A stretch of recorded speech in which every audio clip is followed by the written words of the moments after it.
Should I start? Okay. so, so my name is Lena, and I work for an internet-based news magazine and a production company in Sweden called Deep Sea Reporter, and we focus only on what's happening on the ocean, or in the ocean, I should say, because we believe that the sea is the most crucial in the world. That's where we come from, that's our life support, but we believe it's also the solution to climate change. So when COP came up on our agenda, we wanted to do something to push for the ocean to be central to the worldwide climate program. We tell stories, that's what we do, but this time we thought that another white old lady from the rich north flying around the world and telling other people's stories wasn't the best idea. So this film is instead something else, where we have been collaborating with coastal communities from around the world. Many of these are indigenous voices, but not exclusively. They have been recorded themselves, everything by themselves, choosing to tell what they believe is the most pressing issue for them. And then we have put it together, included some graphics and music, but we have been keen on getting everyone's approval on the last edit. This is what we hope a collective message to world leaders, policymakers and participants at COP30 from those whose lives depend on a clean, fresh and diverse ocean. So this is the film, Voices of Our Ocean. Hello, welcome and greetings. Hi, my name is Golden Friday. I'm 14 years old. สวัสดีค่ะชื่อนางสาววิลาสินีก้าทะเลนะคะ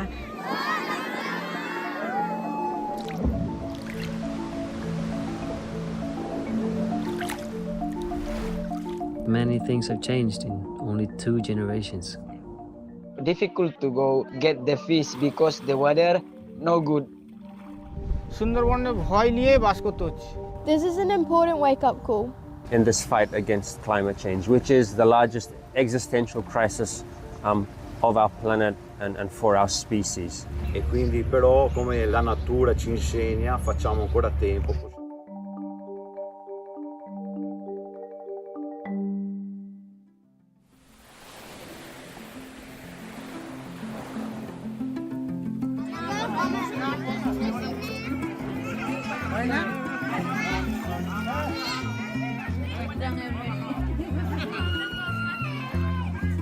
The people of Melanesia have lived in the ocean for thousands of years. And this is seen through the tepuke, the sailing craft that shows how the people of the place lived on the ocean, traveled through the ocean, made the ocean their home. Climate change is a big challenge. In my village, every year the king tides get higher and higher and basically inundate our swamp taro gardens, taking away our topsoil. So really a threat to food security. And this is why we must take action.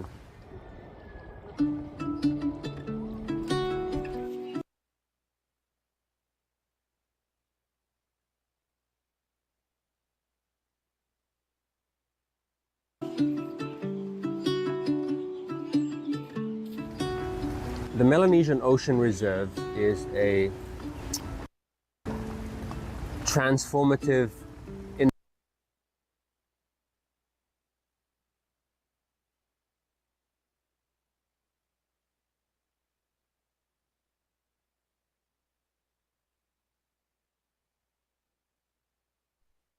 innovative approach to ocean stewardship.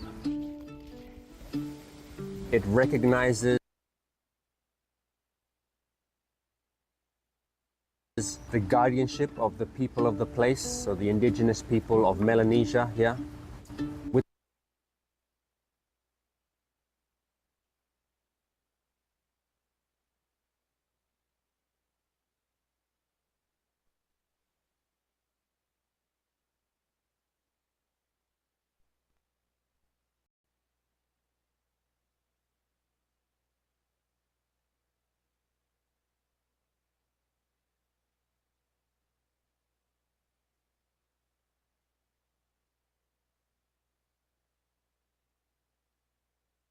with the ambitious aim to create the largest ocean reserve in the world that spans the economic exclusive zone of 4 countries: Papua New Guinea, Solomon Islands, Vanuatu, and New Caledonia.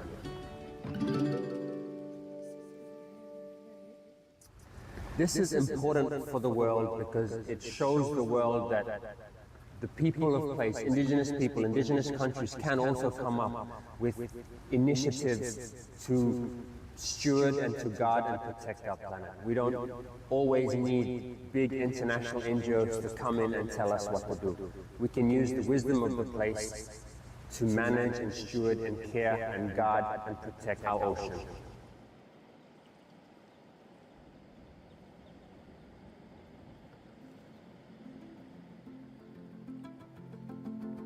And the hope for COP is that it does not just be a time of talking, a talk fest as such, but it is a time of action. That there is tangible action to reduce the impacts of climate change on the places, but also to reduce the causes of climate change, that all countries and everyone has a part to play in this fight against climate change, which is the largest existential crisis of our planet and for our species.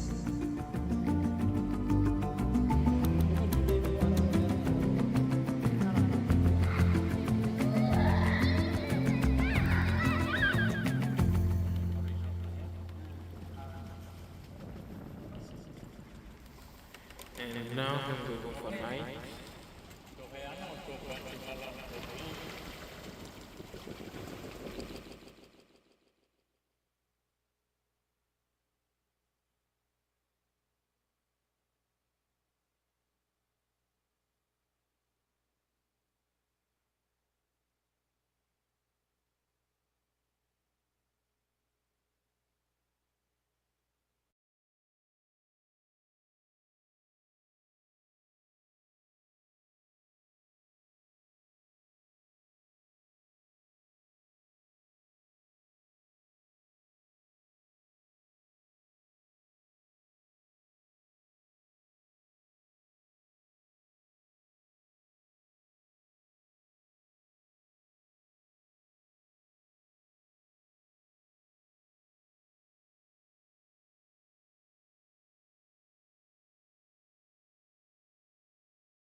So I will welcome up on the stage our panelists.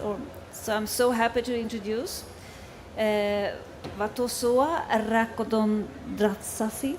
Do I say it right? You're welcome up. She's the leading Malagasy conservationist and strong advocate for small-scale fishers and community-led resource management. She was up until 2020 the national coordinator of the Mihari network, that is locally managed marine areas in Madagascar. There her leadership earned her the prestigious Whitley Award in 2019 and recognition among the top 100 young African conservation leaders in 2021. Right now, Vatosa serves as Regional Coastal and Ocean Governance Manager at IUCN. And Ami Kakapit, welcome up, is a PhD candidate in marine biology at Scripps Institution of Oceanography in San Diego, US. She's born and raised on Guam as an indigenous Kamuru. She dedicates her research in service to island communities, studying coral reef resilience across the Pacific, documenting how environmental and management factors shape reef recovery and persistence. And we all know how extremely important coral reefs are. And I would like also to welcome Jayanat up to the stage. And you have to introduce yourself. I'm so sorry for that.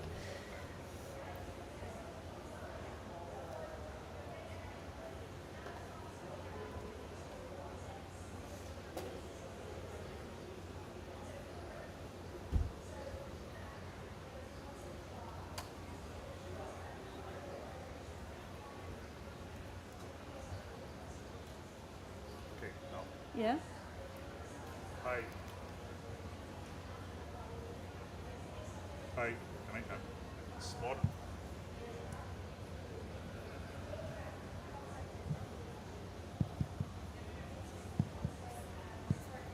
Hello. Okay. Thank you. First of all, I should say it's a wonderful film. Thank you. I think we'll be discussing it. Great work by the entire team, and I know that how difficult it is. I have just completed a documentary on climate change in Indian Sundarbans, working for 2 years, myself and a very eminent film director from India, who has just been kind of getting international awards. We work together.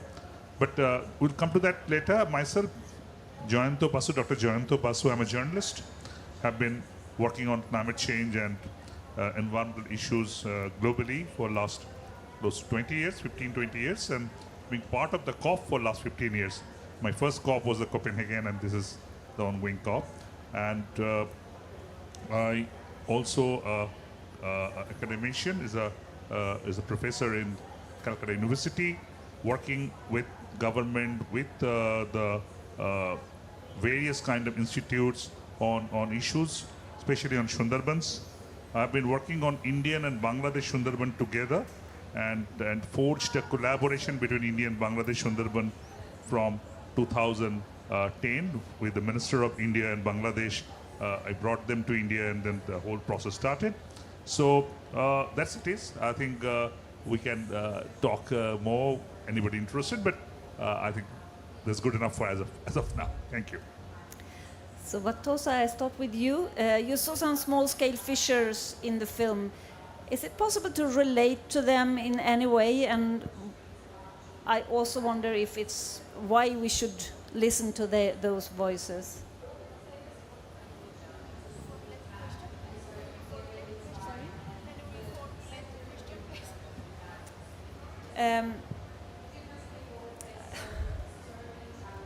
I just wonder why we should listen to these voices. Why is it important, do you think?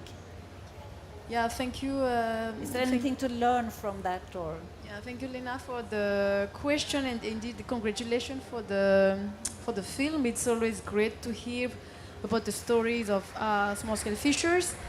And the title of the film was about the voices of our ocean. I mean the global, and it's really like a bottom-up approach of listening to what is happening in the ground rather than just people speaking on their behalf or documentary to talk about them. But we really heard in local language, in dialect of the small-scale fishers.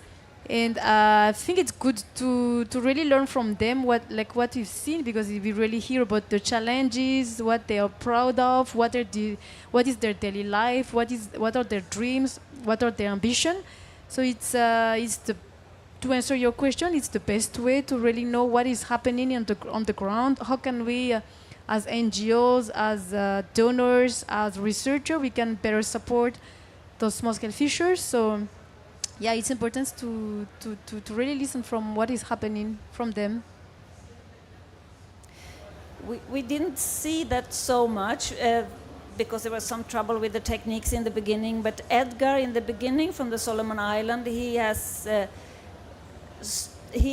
been part of this huge marine conservation area. I think it's the largest in the world, made from indigenous people.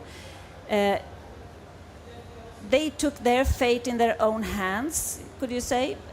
Is that the way forward, do you think?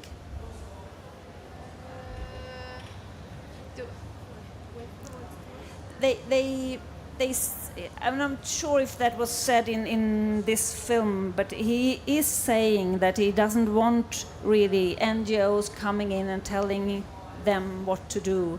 They took their own fate in their own hand and created this huge marine protected area by themselves. Is that a way forward, or should we collaborate?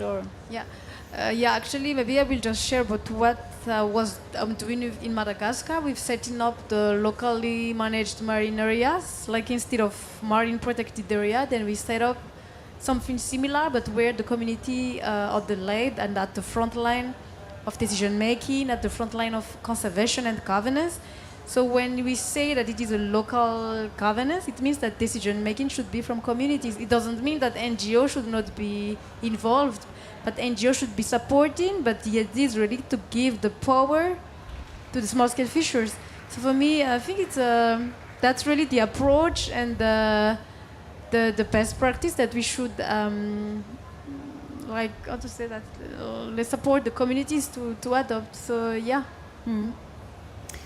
Ami, I'm going to ask you, coral reefs. We are now at the Action on Food Pavilion, but coral reefs are not on people's top of mind when we think about food security, really. But just how dependent are we on coral reefs for our food supply, would you say? Coral reefs are very important. They provide and support over 90% of the biodiversity. Over 90% of the biodiversity spend some time of their life. So either when they're spawning, when they're in their larval stage, or in their adult stage, they will spend some time on the coral reef. And so these systems really connect different scales and different levels of management. And so food security, you may not automatically think of coral reefs, but on an island scale and in island communities, especially like in Guahan and Guam, those are the forefronts of what our people have traditionally relied on. Those have been the ways that we have sustained our livelihoods and our lives. And so for some communities, it's all we know and it's all we've had, and we've had to adapt to different other strategies due to the ways that we are coping with the climate crisis, coping with colonization, coping with all of these different challenges that affect the ways that we treat our environment and the ways that we treat our food sources.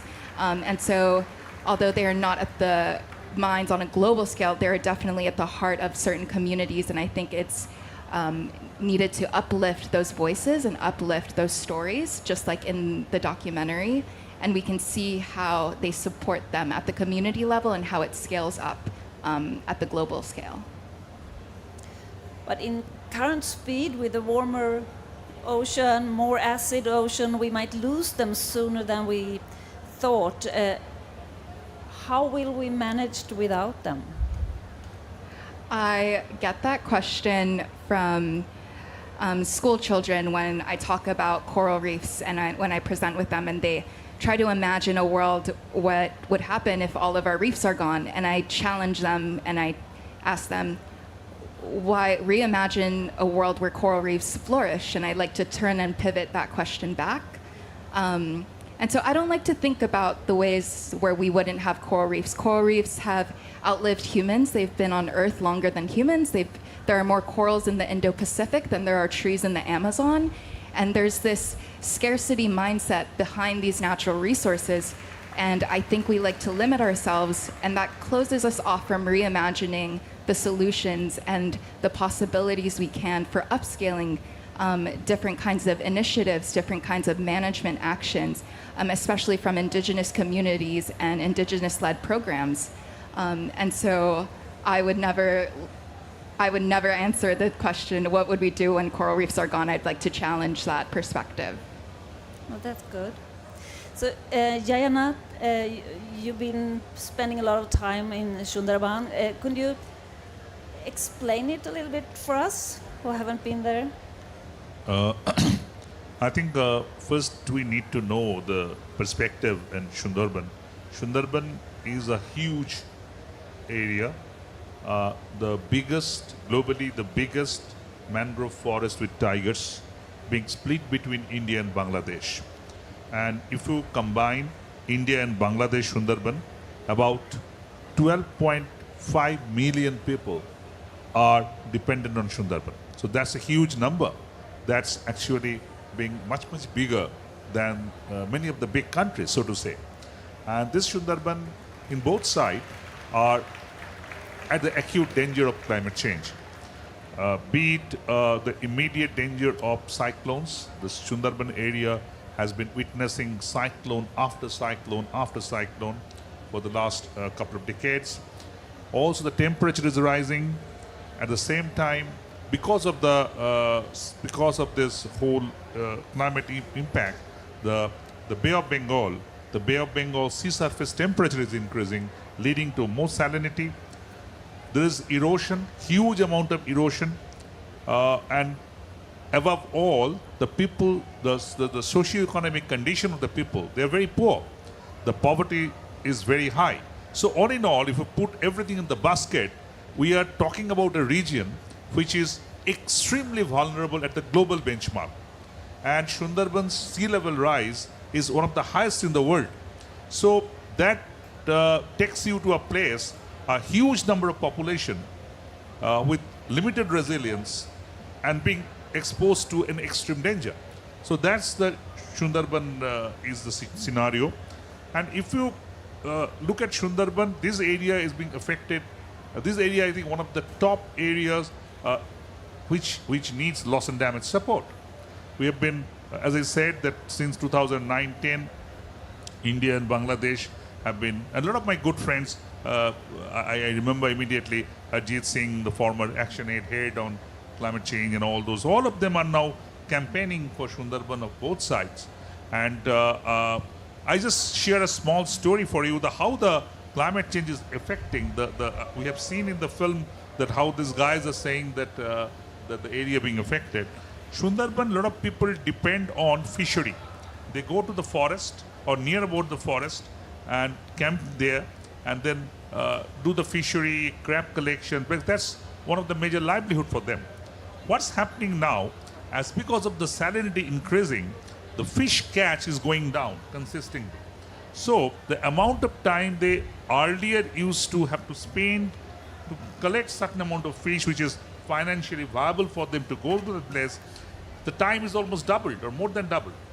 That the area is under the sea influence, high tide and low tide. So when the low tide happens, the canals within the Sundarban narrows down, they are almost becoming sitting prey of tiger attack.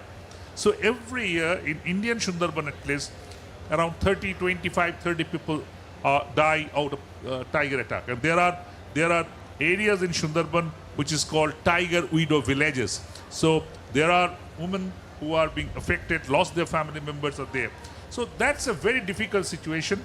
So that's Sundarban is highly affected, and the top of it, which we should kind of keep remembering, that this is the area which hardly contributes in the global cauldron of climate change.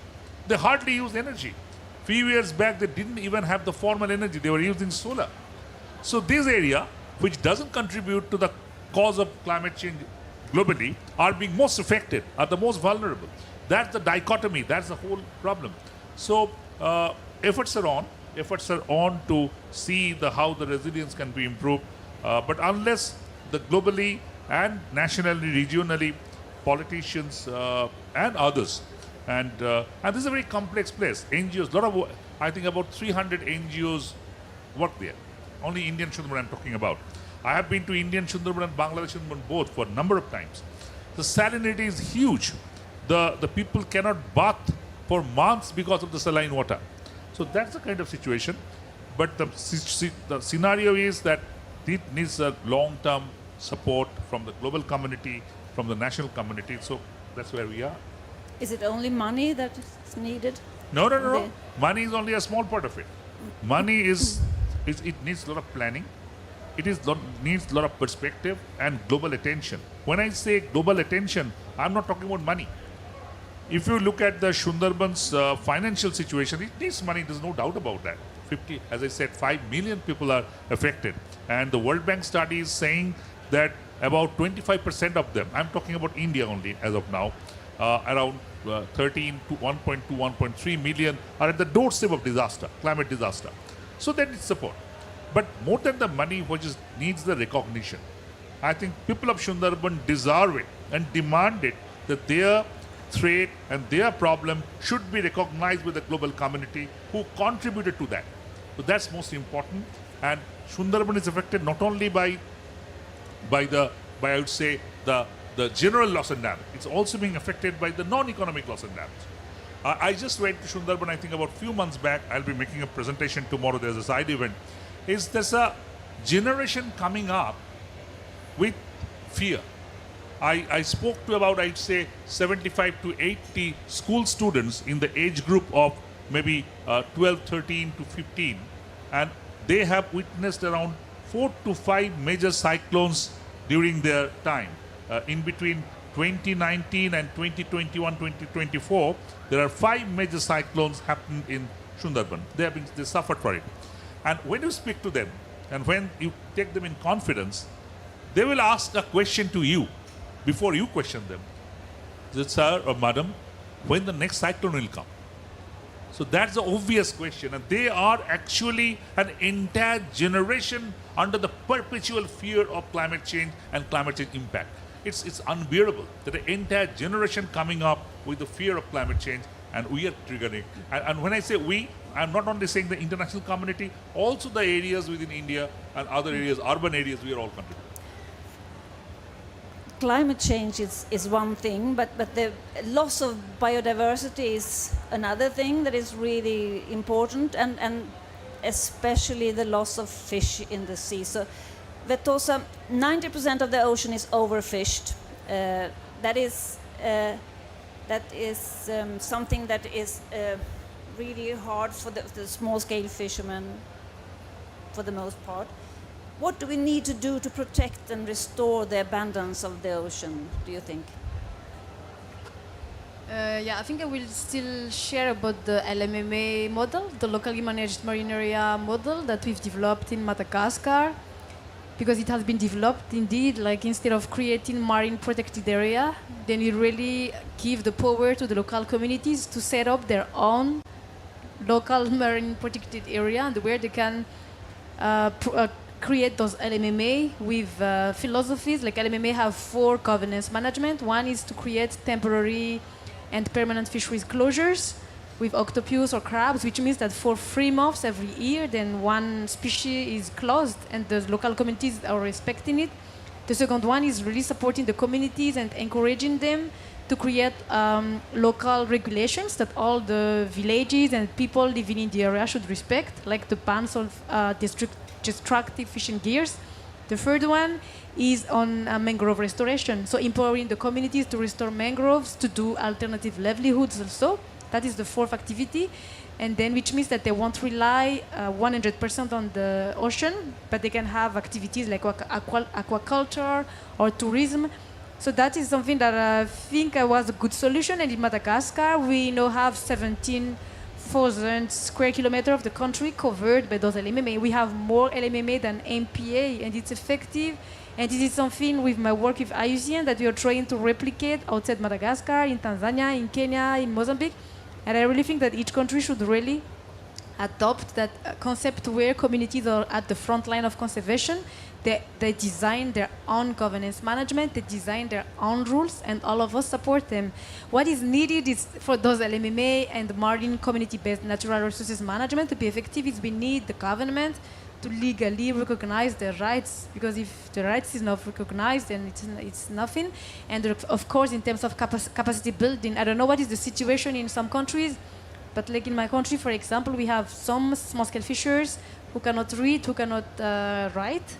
So in terms of capacity building, in terms of supporting them, they have leadership, great leadership as fishermen, but there are some, maybe some educational things that could really support them to do the work. So capacity building, organizing some fellowship program intended for small-scale fishers.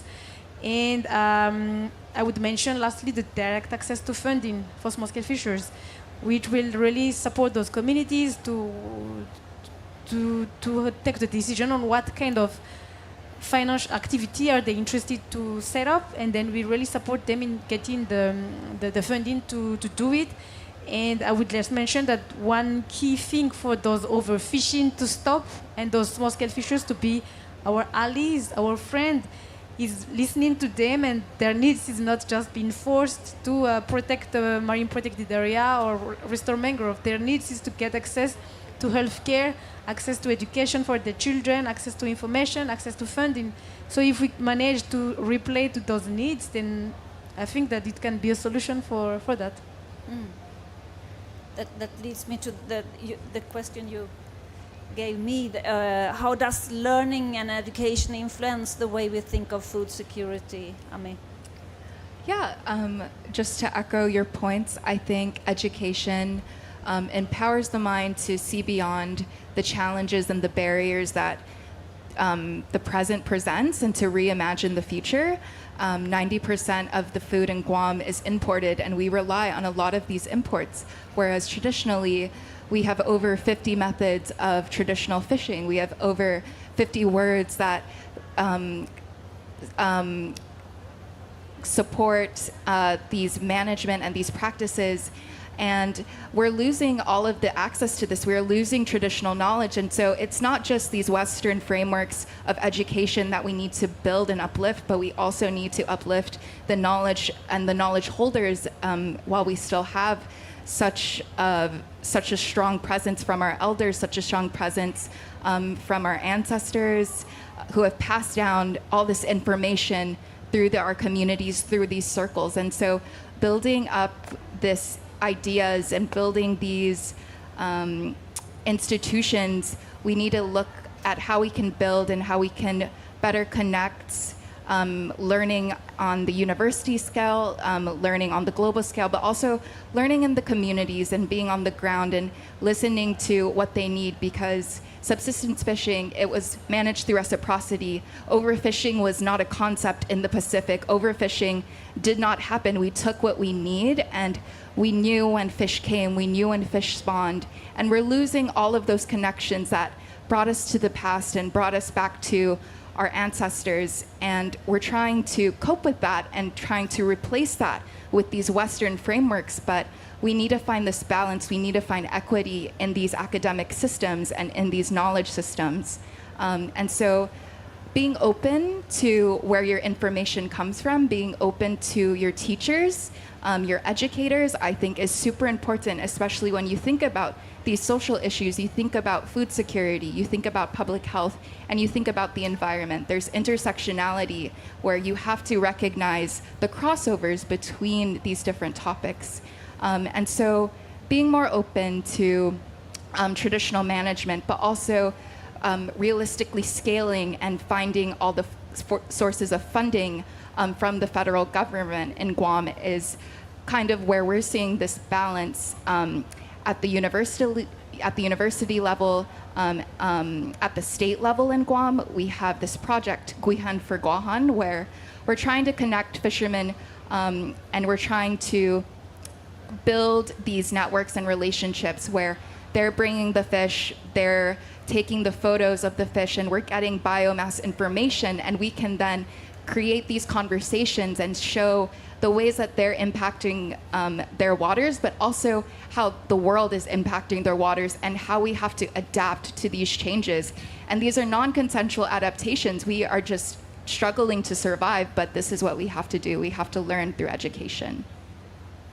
So what do we have to learn in the rich West? What do we have to? Yeah, I think Western societies have a lot to learn, especially I think the framework of reciprocity, the framework of understanding. One of the ocean actions that we talk about throughout COP at the Ocean Pavilion is connecting with the ocean and finding these relationships and grounding ourselves and not thinking of this capitalistic overconsumption, overfishing, overexploitation. I think we can build small steps toward that by opening up our ears, by opening up our minds, especially to the people at the forefront, like these small-scale fisheries, the people who are defending these waters. I think we can be more open through listening. Vatosa, what do you say? What? Huh? Oops. Okay. What do you say?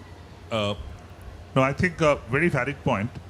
Before I come to that in context to Sundarban, I must, I'd say, admit here, I was just looking at the different areas being considered. And the striking part of it, that more or less all of them are reporting the same kind of problem. The problem of pollution, the problem of climate change impacts, the heat and all that. So the problems are similar. They may not be kind of absolutely similar, but the similar kind of problem. And the indifference is also similar. So that's very important. The global north has to understand and has to appreciate that what they need to do for the global south from areas like this and people like this is not a charity. It's a responsibility. It's a historical responsibility that they should carry out. I remember I was just looking at an Australian guy who was putting the hand up and saying that, can you imagine a sea without fish? I remember a book I read long back, Rachel Carson, The Silent Spring, where she talked about a spring without birds. So she wrote it around 60s. So she was kind of far ahead of the time. So now everybody is now looking at what's happening around us. Now coming back to your question about what the solution part of it and what need to be done. I think important part is to allow the people to adapt. The people in global south are born adapters. They are born to adapt.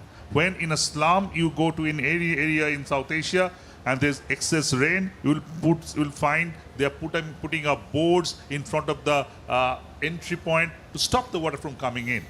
So don't try to kind of educate them on adaptation. Try to bring the points. It's important to bring on the important points. At the same time, it's very important for the capacity building. For example, Sundarban area, the livelihood is an issue. Climate change is an issue, but that's actually affecting more indirectly. Climate change impacts are happening and maybe twice or thrice in a year in a very high intensity format, maybe less intensity for a few more days. But they are more affected 24/7 by the livelihood problem. Their agriculture and fishery are the most affected areas. They are the main livelihood. Agriculture, the saline water coming in, affecting the agriculture. Once the saline water comes in, the agriculture goes for a toss for 4 years. Fishery also happening like that. So you need to bring on solution, the locally made solution to counter that. you need to do the capacity building. Tourism is one area where Sundarban is known for globally, the tourism, the tigers and all. But unfortunately, that tourism, we talk about the ecotourism, but it's more about the economic tourism rather than the ecological tourism. I understand that tourism has to be economic as well. Otherwise, who are doing the tourism will not get the money out of it, but it needs to respect the need of the area. So my point is, tourism is very important, but a balanced tourism, both in India and Bangladesh. Also the livelihood support, especially the women folk. They can be trained to do a lot of things. And third one I would like to bring, in fact, it was just happening in West Bengal, India, is about the turning the mangrove into an economic possibility. I have seen in Southeast Asia, in Cambodia, in Philippines and other areas, how they're using the mangrove for the financially and using it as a livelihood option. In Sundarban, we are having the world's biggest mangrove area-wise, but hardly till now we could actually use them for the livelihood purpose. So there's a huge potential. So support the local livelihood, make them more resilient. Don't try to tell them to go away. There are Western theory that these are areas are vulnerable, go away. Where will go away? Wherever you will go away, tomorrow the climate change will affect there. Is not the city like New York, London, Paris being affected?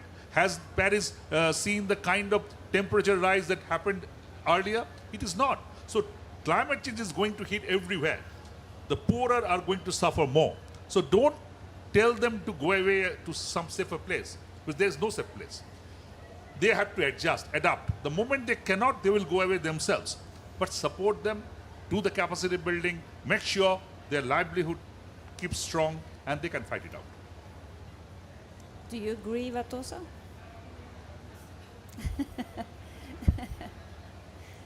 What do you think has to be done?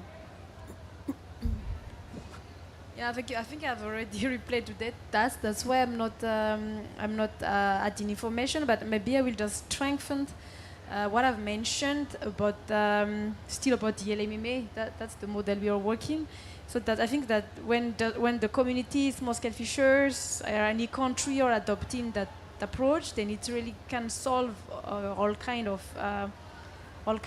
challenges, if it is related to government support, or related to overfishing, or related to lack of limited access to market for small-scale fishers and anything.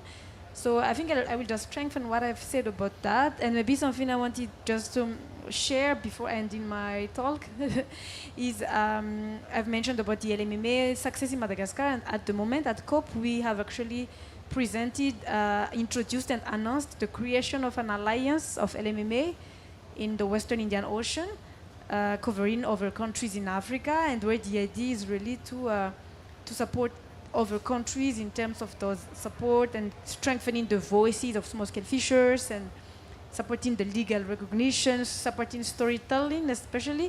We will do lots of storytelling and visibility and podcast and sharing the stories of the small-scale fishers in each country with their own dialect, as what has been shared, and that's maybe what I wanted to just share to end my speech. Thanks. So, what are some ways we can rebuild our relationship with food and our environment?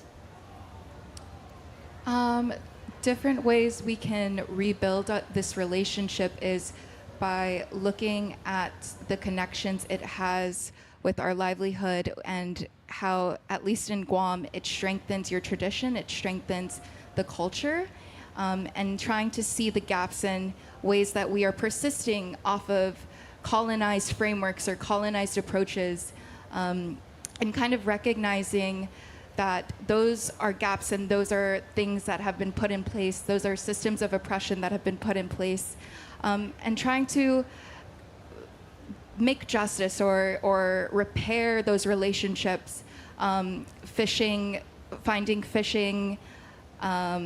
finding spearfishing, finding diving, finding these ways to connect with the ocean and to rebuild what was taken away, especially from the Chamorro people, where over a third of the island is occupied by the military, where our waters are managed without our consent, where we're told we cannot fish in these waters. There's a firing range on our pristine beaches.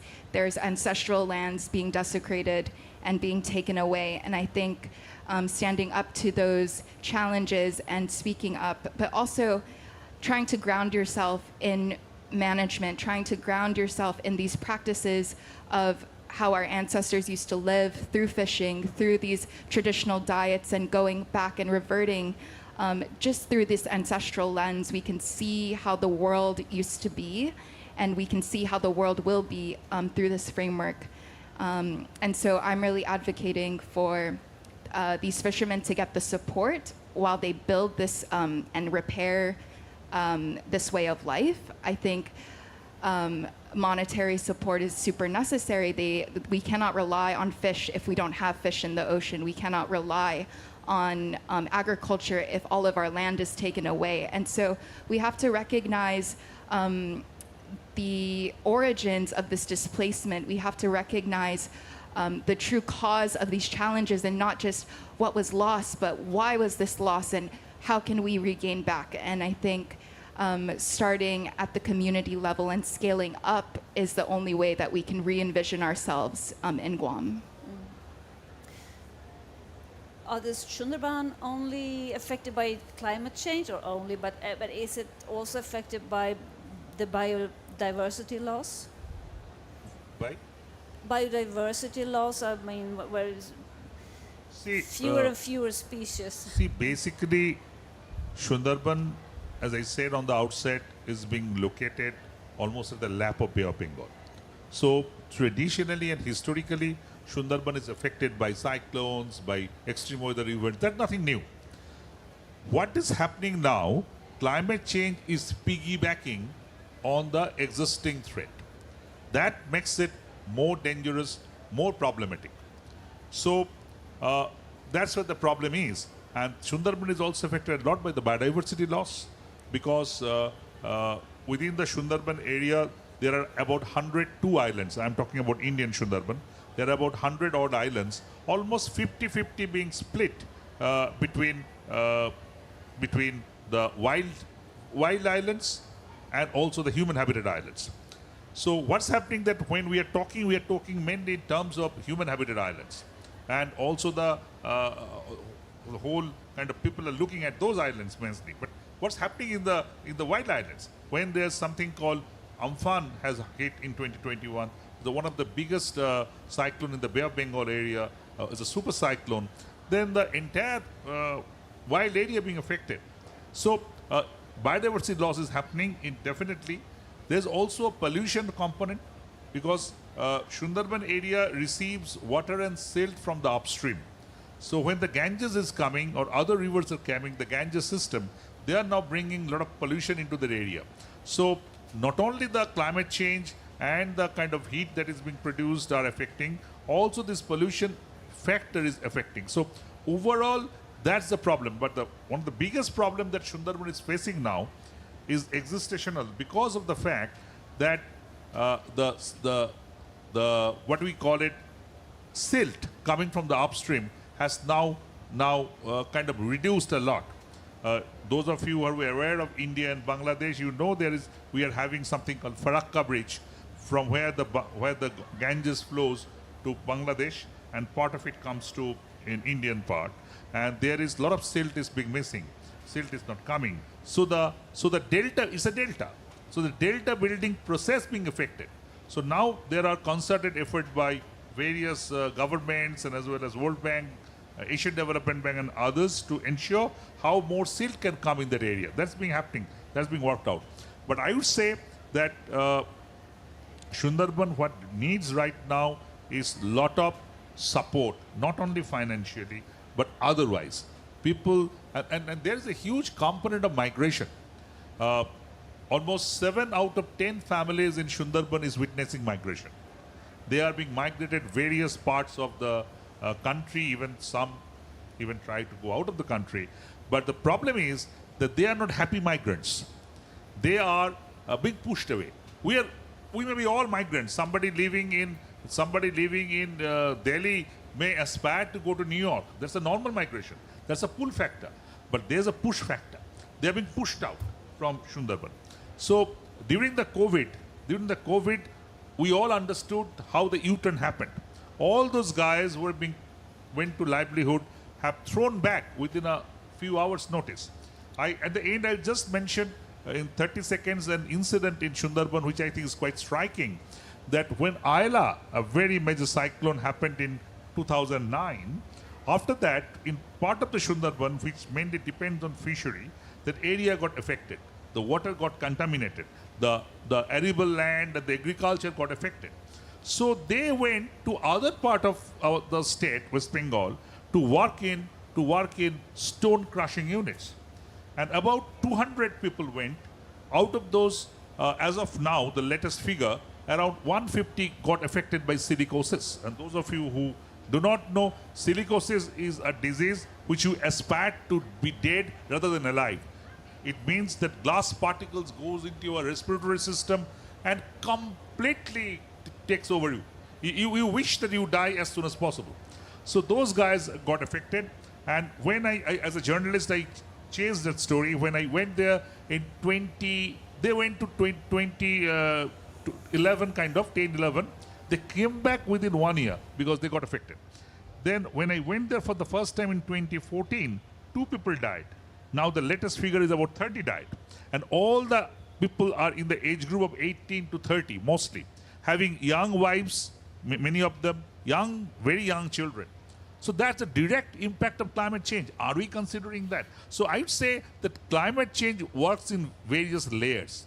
In all these areas, it must have been the case. I think I'm completely agreeable with them. It's happening in their area as well.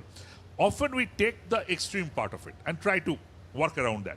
But it works in various ways. And when they talk about the non-economic loss and damage, I don't agree with that. Nothing is non-economic. All economic loss and damages leads to non-economic. You may call it non-valued, but it has valued. It has to be non-economic, but not non-valued.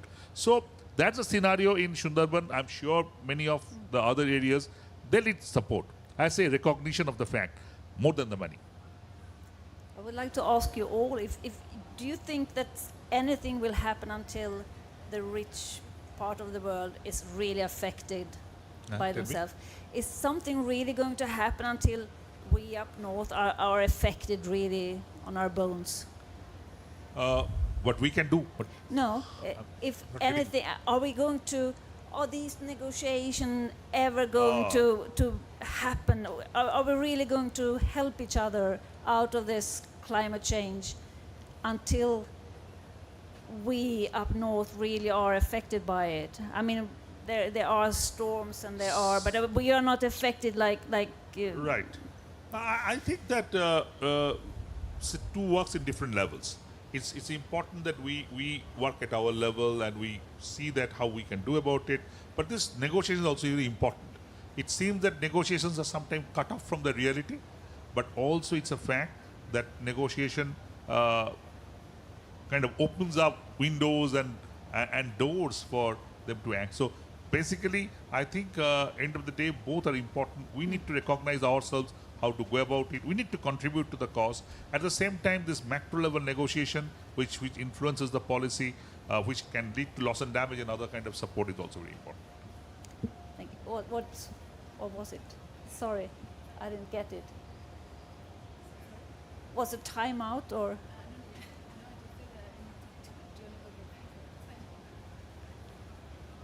I'm really, really happy with all your answers. Is there anything else you wanted to add? Maybe just to add to what has been mentioned in your last question about what can we really do, and now we are at COP. I think what is good here is that, just talking about small-scale fishers, we have a big ocean pavilion, we have a big pavilion for indigenous people. We can see that there is a big representativity of the global south and like people from the ground, so that's a good thing. Maybe the answer is no, like what is the real implementation and the real action? So that's just, maybe that's a question that we are not able to answer here, but we'll see how things are going. And maybe I will just mention about the last thing. I don't know if you've heard about the ocean breakthrough. Maybe some of you have heard. It's like a new, those new approach with mangrove breakthrough, seagrass breakthrough, coral reef breakthrough, blue entrepreneurship breakthrough. So I'm leading one of the breakthrough, which is about the people of the ocean breakthrough, or the marine indigenous people and local communities.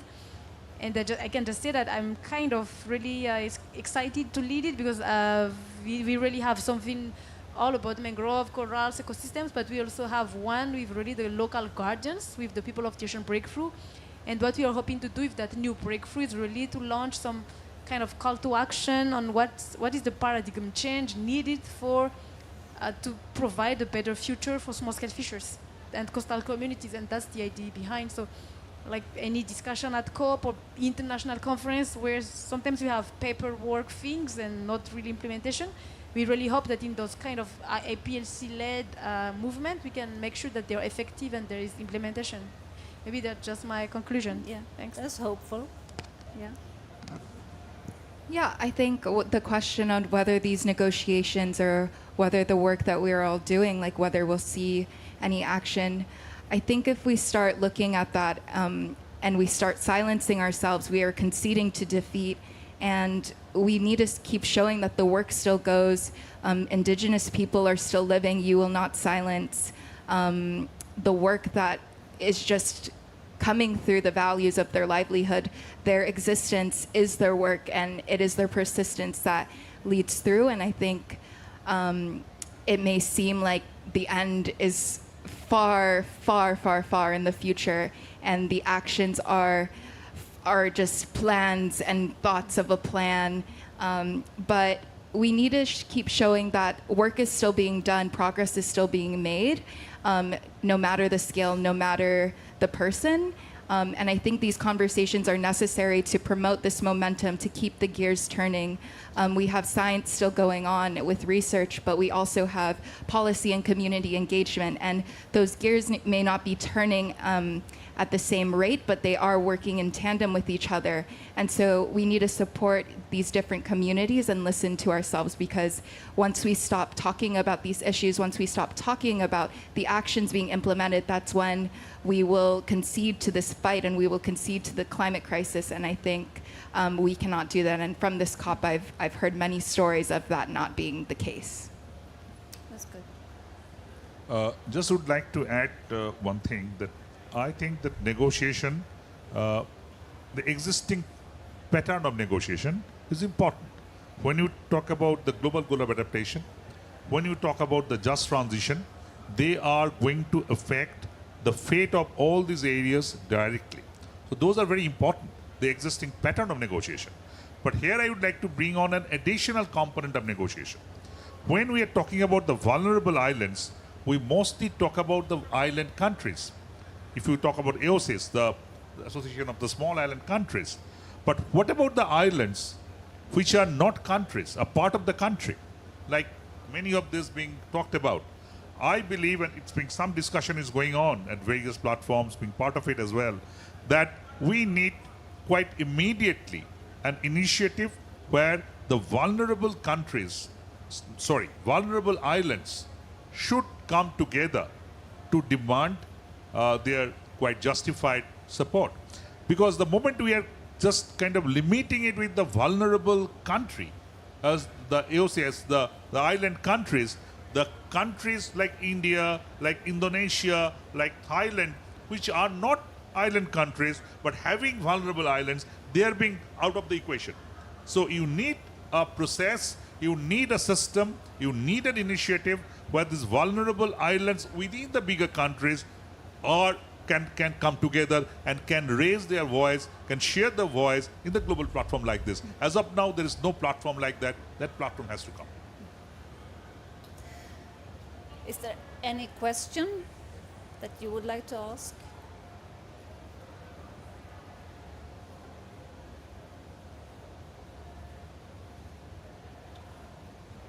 Everything is very clear. Yeah. Thank you so much for being on the panel and sharing your thoughts and I really appreciate it. Thank you so much.